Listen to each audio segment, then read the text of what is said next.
Thank you Jesus, thank you father God. परमेश्वर की महिमा हो। मेरे प्रियो, प्रभु आप सभी लोगों को बहुत आशीष दें। परमेश्वर का दिया हुआ वरदान और उसके वचन में हम इसी रीति से प्रबल होते जाएं कि परमेश्वर को हम सच्ची महिमा देने के लिए उसके योग्य बने।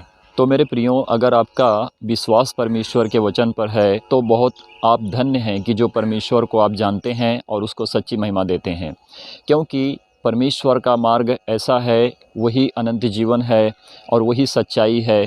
तो हमारे जीवन के लिए ऐसा हो कि हम परमेश्वर को जानकर परमेश्वर को सच्ची महिमा देने के योग्य ठहरें, कि हम परमेश्वर को सच्चाई से जो काम हम करते हैं ईमानदारी से सारे कामों को पूरा करें और परमेश्वर को जानकर हर एक दूसरे के साथ प्रेम रखें। मनुष्य का धर्म क्या है, मनुष्य का कर्म क्या है, ये सिर्फ मनुष्य जानते हैं, परंतु परमेश्वर के लिए वो काम हो कि जो परमेश्वर मनुष्य से चाहता है। अगर आप सच्चे मसीह विश्वासी हैं तो आप मेरी बातों को समझ सकते हैं, क्योंकि जिनके अंदर परमेश्वर का वचन रहता है उनके अंदर परमेश्वर की तरफ से दिया हुआ प्रेम, विश्वास, आदर, ईमान पलता है। क्योंकि परमेश्वर से बड़ा कोई प्रेमी नहीं है और ना तो कोई प्रेम करना सिखा सकता है। इसीलिए कि मनुष्य की बातों पर विश्वास कर लेते हैं और परमेश्वर के मार्ग पर चलने से अपने आप को बदल देते हैं। मेरे प्रियो, सांसारिक बातें परमेश्वर की तरफ से ना तो हैं ना तो आती हैं, और ना तो सांसारिक कामों को जो मनुष्य करते हैं परमेश्वर उनसे प्रसन्न होता है। मनुष्य ने धर्म बनाया और उसी धर्म के अनुसार अपने कर्म को भी करता है, परंतु वह परमेश्वर को नहीं जानता है। वह पृथ्वी के ईश्वर को जानता है, उसी के ऊपर अपना मन लगाता है, दिन भर रटता है, परंतु उद्धार नहीं पाता है। पृथ्वी के ऊपर ऐसे बहुत से पाखंडी बाबा हैं जो उनको गलत शिक्षा देते हैं और गलत मार्ग पर लेके जाते हैं, जिसे कहते हैं कि परमेश्वर इससे ना तो प्रसन्न होता है, ना तो परमेश्वर मनुष्य को ऐसे कामों को करने की इजाज़त देता है। हर कोई अपने धर्म की बात करता है और अपने धर्म के लिए एक दूसरे से लड़ता है और एक दूसरे का लहू बहाता है, परंतु परमेश्वर ने ना तो कोई धर्म बनाया, ना तो मनुष्य के लिए धर्म के अनुसार कोई कर्म करने का अवसर दिया। धर्म उसे कहते हैं कि धर्म एक दूसरे को प्रेम करना सिखाता है। धर्म का मतलब ये नहीं है कि हम धर्म के लिए एक दूसरे का लहू बहाएं और एक दूसरे को सताएं। नहीं मेरे प्रियो, ये लोग भटक चुके हैं जो परमेश्वर तक तो पहुंचना नहीं चाहते हैं और प्रभु यीशु मसीह को जानना भी नहीं चाहते हैं। क्या कोई इंसान बगैर आत्मा का पैदा हो सकता है? जब हम पवित्र शास्त्र बाइबल को पढ़ते हैं, पवित्र शास्त्र बाइबल परमेश्वर के सत्य वचन का गवाही देता है, और वो वचन प्रभु यीशु मसीह है। जिस रीति से हम परमेश्वर के वचन को सीखते हैं कि मनुष्य के अंदर परमेश्वर ने अपनी आत्मा को डाला हुआ है, और जब मनुष्य परमेश्वर की आत्मा का निरादर करता है तो परमेश्वर अपनी आत्मा को उस मनुष्य से दूर कर लेता है। इसीलिए कि दुष्ट आत्मा उसके अंदर, उसके जीवन में घर करता है और शैतान उसको अपना इस्तेमाल करता है। और मनुष्य की शरीर तो परमेश्वर का मंदिर है और उसी मंदिर में परमेश्वर का आत्मा बसता है। जितने पशु बनेलों को बनाया उसमें सिर्फ जीवन दिया। जीवन देने का सही अर्थ है मेरे प्रियो कि उनके अंदर परमेश्वर ने प्राण और शरीर दिया, परंतु आत्मा नहीं डाली। आत्मा सिर्फ मनुष्य के अंदर डाला कि मनुष्य परमेश्वर की तरह होकर सारे कामों को कर सकता है। जब हम उत्पत्ति की पुस्तक को पढ़ते हैं, पहले अध्याय, दूसरे अध्याय, तीसरे अध्याय को जब पढ़ते हो तो वहाँ पर परमेश्वर ने किस रीति से सृष्टि की, कैसे आकाश और पृथ्वी को, समुद्र और जो भी कुछ पृथ्वी के ऊपर पशु पक्षियाँ, बनेले जीव जंतु हैं और जंगल झाड़ियाँ जिस रीति से परमेश्वर ने सृजा है, बनाया है, उनमें जीवन डाला है। परंतु मनुष्य को अपने स्वरूप के अनुसार बनाकर उनको अनंत जीवन दे दिया है कि मनुष्य परमेश्वर की तरह काम करे। परमेश्वर के रूप को किसी ने कभी देखा नहीं, उसके शब्द को कभी किसी ने सुना नहीं। प्रभु यीशु मसीह इसकी गवाही देते हैं, और प्रभु यीशु मसीह के वचन को जब हम सीखते हैं, समझते हैं, अपने जीवन में ग्रहण करके रख छोड़ते हैं, तो आज धर्म के नाम पर लोग विरोध करते हैं। वो कहते हैं, ईसाई के लोग धर्म परिवर्तन करते हैं, एक दूसरे का धर्म बदलते हैं।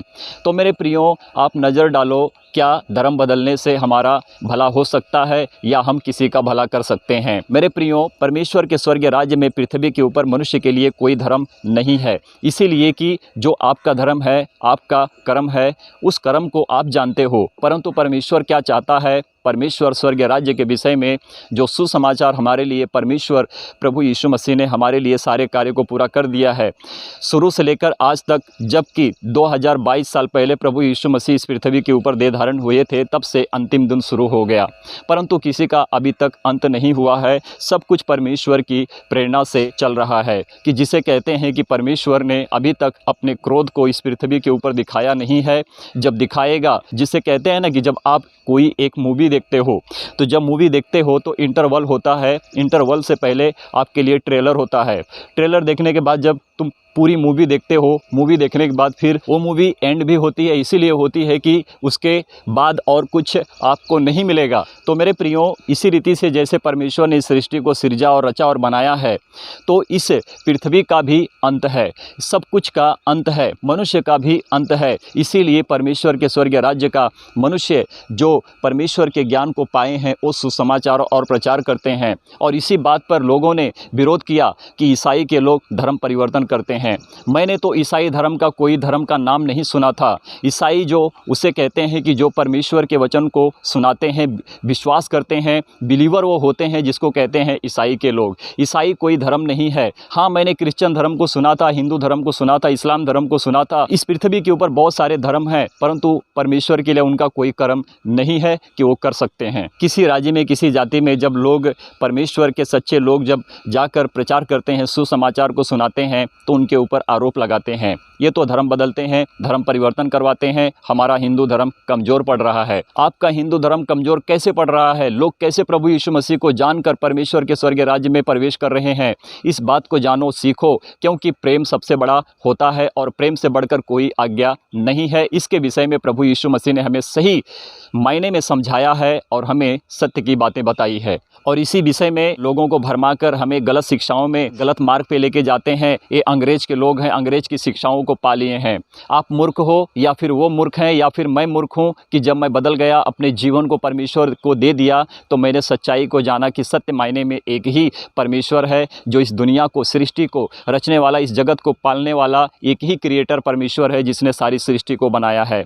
और मेरे प्रियो, हम भटक रहे हैं इसीलिए कि हमारे अंदर का ज्ञान मर चुका है, क्योंकि शैतान हमारा इस्तेमाल तब करता था कि जब हम परमेश्वर को नहीं जानते थे। परंतु अगर आप विश्वासी हो, परमेश्वर के मार्ग पर चलने वाले हो और सही शिक्षाओं को प्रबल करने वाले हो, सत्य ज्ञान के शिक्षाओं में प्रबल होते हो, तो आपके अंदर परमेश्वर का प्रेम है, क्योंकि आप स्वर्ग में जाओगे। हर किसी को आज़ादी है, संविधान इसकी गवाही देता है कि जो चाहे अपने मन से अपने धर्म को अपना सकता है। परंतु आप शिक्षाओं में प्रबल हो, सही शिक्षाओं को प्राप्त करो और परमेश्वर को जानो और उसके साथ रहो और उसको सच्ची महिमा दो। ये हमारा काम नहीं है कि ईसाई के लोग किसी के धर्म को बदलकर अपने धर्म में कन्वर्ट करवाते हैं। अरे, पृथ्वी के ऊपर ईसाइयों के लिए कोई धर्म नहीं है।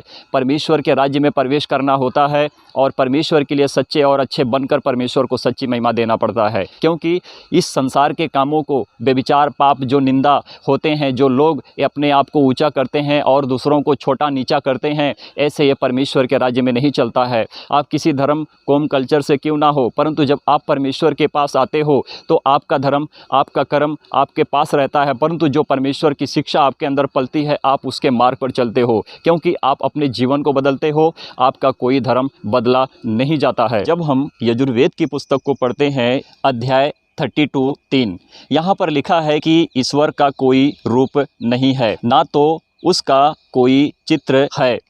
परंतु सच्चाई क्या है? आप क्या जानना चाहते हो?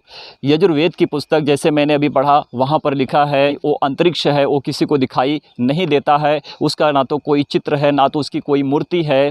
ये ईश्वर के विषय में सनातन धर्म की पुस्तक, जिसको हम कहते हैं कि यजुर्वेद की पुस्तक, जो धर्म के नाम पर आधारित है, इस पुस्तक में लिखा है कि उस परमात्मा की कोई मूर्ति नहीं है, उस परमात्मा का कोई चित्र नहीं है, उसे किसी ने कभी देखा नहीं है। तो प्रियो, इसी रीति से बाइबल भी इसकी गवाही देती है कि तुम मूर्ति पूजा ना करो, क्योंकि मूर्ति पूजा से परमेश्वर सत्य मायने में घृणा करता है। तो परमेश्वर का प्रकोप मनुष्यों के ऊपर रहता है, इसीलिए कि वो परमेश्वर के कार्य को पूरा नहीं करते हैं।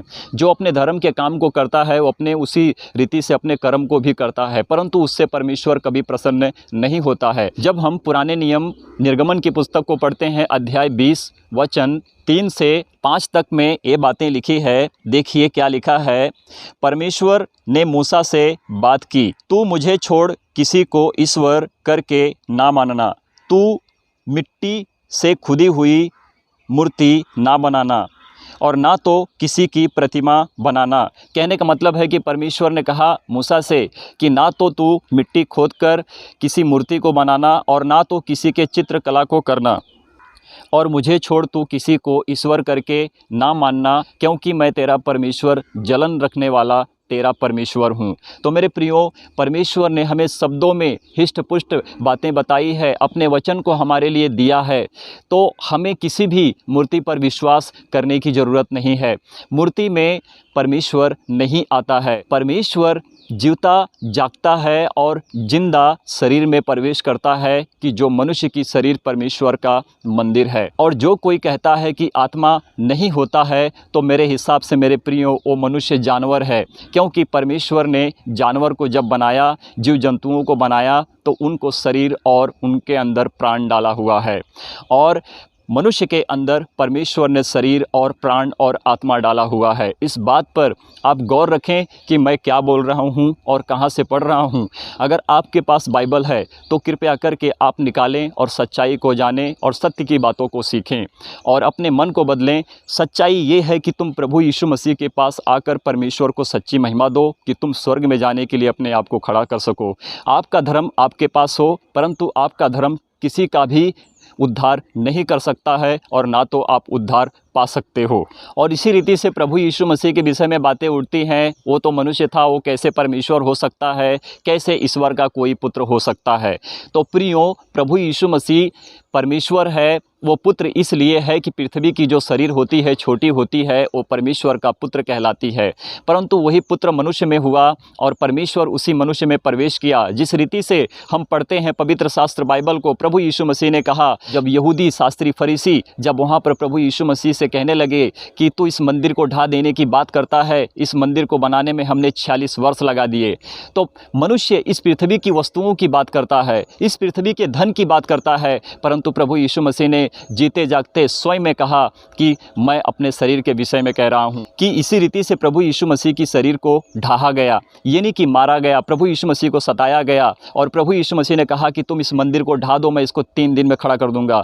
तो प्रभु यीशु मसीह ने अपने शरीर के विषय में बताया था, जिस रीति से प्रभु यीशु मसीह को मारा गया, गाड़ा गया और प्रभु यीशु मसीह को कब्र में रखा गया, फिर प्रभु यीशु मसीह तीसरे दिन जीवित होकर पुनरुत्थान हमारे साथ आज पूरे जगत के अंत तक सदैव हमारे साथ हैं। जिन्होंने विश्वास किया परमेश्वर के ऊपर, उनका विश्वास कभी टूटा ना और ना कभी वो गिरे, परंतु वो खड़े रहे और परमेश्वर को सच्ची महिमा देते वक्त भी आज भी परमेश्वर को सच्ची महिमा दे रहे हैं कि उनका विश्वास परमेश्वर के वचन में प्रबल होता है। Thank you Jesus, thank you father God. आगे देखिए वचन क्या कहता है, हम बहुत कुछ सीखेंगे अगर आप मेरे साथ बने रहेंगे तो। जब हम यूहन्ना की पुस्तक अध्याय 8 वचन 23, 24, 25 को पढ़ते हैं तो देखो यहाँ पर लिखा क्या है और प्रभु यीशु मसीह ने क्या कहा और किससे बातें करते हैं।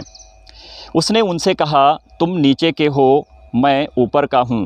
तुम संसार के हो, मैं संसार का नहीं हूँ। तो प्रभु यीशु मसीह ने ऐसा क्यों कहा कि तुम नीचे के हो और मैं ऊपर का हूँ। ऊपर से जो आता है वो सर्वोत्तम उत्तम परमेश्वर है और परमेश्वर के सिवा कोई उत्तम नहीं है। और उसी उत्तम मायने में परमेश्वर ने प्रभु यीशु मसीह को उत्तम ठहराया, क्योंकि प्रभु यीशु मसीह ऊपर से नीचे आए थे, जिसको हम कहते हैं कि ऊपर वाला मेरी मदद करेगा, वो मेरी रक्षा करेगा, वो मुझे हर दुख से, हर संकट से मुझे आज़ाद करेगा, मुझे बचाएगा और मैं उद्धार पाऊंगा। तो हर किसी के जुबान पर एक ही नाम होता है कि ऊपर वाला मेरी मदद करेगा। परंतु मनुष्य पृथ्वी के ऊपर होकर ना जाने किस किस वस्तुओं के पीछे भागता है और अपने जीवन को बर्बाद करता है। तो प्रभु यीशु मसीह ने स्पष्ट सच्चाई के साथ अपने वचन से बोला कि मैं ऊपर का हूँ, तुम नीचे के हो, तुम संसार के हो, परंतु मैं स्वर्ग का हूँ। प्रभु यीशु मसीह ने इस तरह से बताया। देखिए 24 वचन क्या कहता है, इसीलिए मैंने तुमसे कहा कि तुम अपने पापों में मरोगे, क्योंकि यदि तुम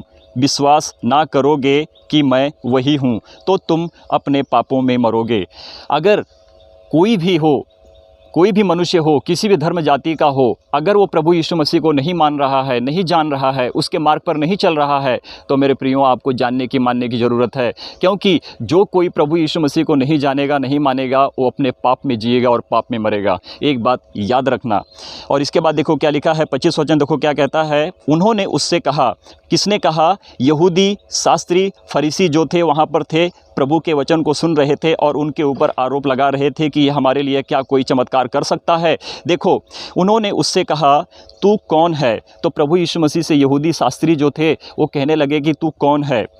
यीशु ने उनसे कहा, मैं वही हूँ जो प्रारंभ से तुमसे कहता चला आ रहा हूँ। तो प्रभु यीशु मसीह ने क्या कहा कि मैं वही हूँ जो मैं प्रारंभ से तुमसे कहते चला आ रहा हूँ। प्रारंभ से कौन है? आदि और अंत कौन है? आदि में परमेश्वर ने क्या किया? तो मेरे प्रियो, क्या जानते हो कि आदि में परमेश्वर ने क्या किया?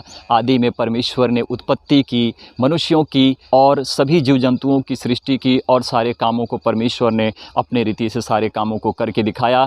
परमेश्वर ने 5वें दिन सारी सृष्टि को बनाया, सृजा, रचा और उत्पन्न किया। समुद्र, नालियाँ, और परमेश्वर ने जंगल झाड़ियों को, जीव जंतुओं को, पशु पक्षियों को परमेश्वर ने उनको जीवित किया, उनके अंदर अपने प्राण को डाला और वो जीवित हुए। और परमेश्वर ने 6ठे दिन मनुष्य की उत्पत्ति की। कहते हैं कि परमेश्वर ने मनुष्य को मिट्टी से बनाया और उनके नथनों में अपने जीवन का सांस फूंक दिया कि वो जीवित प्राणी हो गए।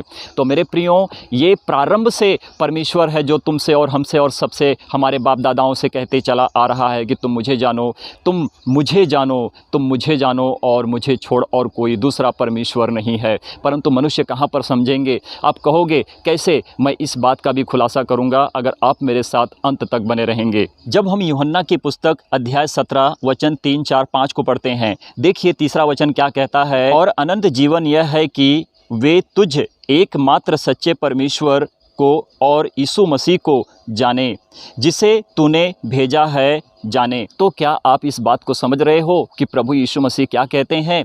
जब हमने 3 वचन को पढ़ा तो यहाँ पर प्रभु यीशु मसीह ने यही बात को कहा। मैं एक बार रिपीट कर देता हूँ। और अनंत जीवन यह है। तो प्रभु यीशु मसीह किससे बात कर रहे हैं? परमेश्वर से बात कर रहे हैं और कह रहे हैं, और अनंत जीवन यह है कि वे तुझ एकमात्र सच्चे परमेश्वर प्रभु यीशु मसीह को जाने। कौन? जो लोग इस पृथ्वी के ऊपर जी रहे हैं, उनको हक और अधिकार दिया गया है कि वो परमेश्वर को जाने और परमेश्वर को सच्ची महिमा दें। मेरे प्रियो, जो कोई प्रभु यीशु मसीह को नहीं जान रहा है तो वो अंधकार में, मेरे हिसाब से नहीं, परमेश्वर के सत्य वचन के बताए हुए मार्ग से वो दूर है और वो अंधकार में चल रहा है। जिसे तूने भेजा है, जाने। तो परमेश्वर ने प्रभु यीशु मसीह को हमारे लिए इसीलिए भेजा था कि हम प्रभु यीशु मसीह को जानकर परमेश्वर को सच्ची महिमा दें। तो प्रियो, इस बात पर ध्यान रखें। तो देखो 4 वचन में प्रभु यीशु मसीह परमेश्वर से क्या कहते हैं। जो कार्य तूने मुझे करने को दिया था उसे पूरा करके मैंने पृथ्वी पर तेरी महिमा की है। तो परमेश्वर ने प्रभु यीशु मसीह को क्या दिया था? क्या कार्य करने के लिए दिया था? क्या परमेश्वर ने प्रभु यीशु मसीह को इस पृथ्वी के ऊपर इसलिए भेजा था कि तू जाएगा, संसार को बसाएगा, तू जाएगा, शादी करेगा, तू जाएगा, बच्चों को पैदा करेगा? नहीं। परमेश्वर ने प्रभु यीशु मसीह को इसीलिए भेजा था कि जो हम पाप में जी रहे हैं और पाप में पड़कर अपने जीवन को बर्बाद कर रहे हैं। प्रभु यीशु मसीह कोई शादी करने के लिए नहीं आए थे। प्रभु यीशु मसीह कोई संसार बसाने के लिए नहीं आए थे। प्रभु यीशु मसीह कोई बच्चा पैदा करने के लिए नहीं आए थे। प्रभु यीशु मसीह मुझे और आपको, इस जगत के लोगों को, सबको बचाने के लिए आए थे। प्रभु आपको आशीष और ब्लेस करें। आप इसी रीति से मेरे साथ बने रहें और परमेश्वर के वचन को सीखते रहें और अपने जीवन में ग्रहण करें, क्योंकि प्रभु यीशु मसीह ही आप सभी लोगों का और मेरा और सबका उद्धार करेगा। आमीन। आगे देखिए, तो प्रभु यीशु मसीह ने जिस रीति से कहा कि जो कार्य तूने मुझे करने को दिया था उसे पूरा करके मैंने पृथ्वी पर तेरी महिमा की है। तो जब हम प्रभु यीशु मसीह को जानते हैं तभी वो कार्य पूरा होता है कि उस कार्य में हम जान पाते हैं कि प्रभु यीशु मसीह ने इस पृथ्वी पर किसके कार्य को पूरा किया। उन्होंने परमेश्वर के कार्य को पूरा किया कि हम प्रभु यीशु मसीह को जानकर, प्रभु यीशु मसीह में होकर हमने परमेश्वर को इस पृथ्वी के ऊपर से होकर सच्ची महिमा दी है और हमने महिमा की है। परमेश्वर महान है, उसको जानने की कोशिश करो। प्रभु यीशु मसीह अगर इस पृथ्वी के ऊपर ना आते तो मनुष्य पाप में जो पड़े हैं, जो बर्बाद हो रहे हैं, जो मर रहे हैं, जो दुख बीमारी सता रही है, उससे आज़ाद नहीं हो पाते। मेरे प्रियो, देखिए 5 वचन क्या कहता है। अब हे पिता, तू अपने साथ मेरी महिमा, उस महिमा से कर जो जगत की सृष्टि से पहले मेरी तेरे साथ थी। तो जो प्रभु यीशु मसीह ने कहा कि मैं प्रारंभ से तुमसे कहते चला आ रहा हूँ, तुम नहीं समझ रहे हो, तुम नहीं जान रहे हो मुझे, मैं परमेश्वर हूँ, मैं सारी बातों का खुलासा करता हूँ, मैं तुम्हारे लिए सत्य की गवाही देता हूँ, क्योंकि मैं नीचे का नहीं, मैं ऊपर से आया हूँ। तुम संसार के हो परंतु मैं स्वर्ग से नीचे उतरा हूँ, जिसको हम कहते हैं कि ऊपर वाला हमारी और सबकी ज़रूर मदद करे। प्रभु आप सभी लोगों को आशीष और ब्लेस करें। इसी रीति से परमेश्वर के वचन को जब आप सीखेंगे तो आपके लिए धर्म मायने नहीं रखता है, आपके लिए आपका कर्म मायने रखता है कि परमेश्वर आपसे क्या बात करता है, कि परमेश्वर के लिए आप अच्छे बनकर परमेश्वर को आप सच्ची महिमा दे सकते हो। तो प्रियो, प्रभु यीशु मसीह के पास आओ, परमेश्वर आपको आशीष और ब्लेस करेंगे, परमेश्वर अपने वचन में आपको प्रबल करेंगे। तो मेरे प्रियो, परमेश्वर के पास आओ, प्रभु यीशु मसीह के पास जीवन दान है। और जो कोई प्रभु यीशु मसीह को जानेगा, मैं 100% कहता हूँ, जो परमेश्वर के मार्ग पर चलेगा और उसकी आज्ञा का पालन करेगा, और आज्ञा ये है कि तुम अपने पड़ोसी से अपने समान प्रेम रखो और आपका प्रेम, आपका विश्वास परमेश्वर में प्रबल होते रहे। प्रभु आप सभी लोगों को आशीष और ब्लेस करें, परमेश्वर की सच्ची महिमा होती रहे, मिलती रहे। आमीन, आमीन और आमीन।